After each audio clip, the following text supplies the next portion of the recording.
Hocam bir soru daha var. Çocuklarda öksürüğü ne zaman ciddiye almalıyız diye. Öksürük çocuklarda en sık gördüğümüz şikayetlerden biridir ve çoğu zaman solunum yollarını koruyan doğal bir reflekstir.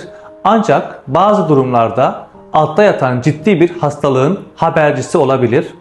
Eğer öksürük 2 haftadan uzun sürüyorsa, nefes darlığı, hırıltı, morarma, kusma gibi belirtiler eşlik ediyorsa ya da geceleri uykudan uyandıracak kadar şiddetliyse mutlaka ciddiye alınmalıdır. Özellikle ateş, hızlı nefes alıp verme veya göğüs çekilmesi varsa bu akciğer enfeksiyonunun işareti olabilir. Kısacası sıradan bir öksürük bile uzadığında veya çocuğun genel durumunu bozduğunda bir çocuk doktoru tarafından değerlendirilmesi gerekir.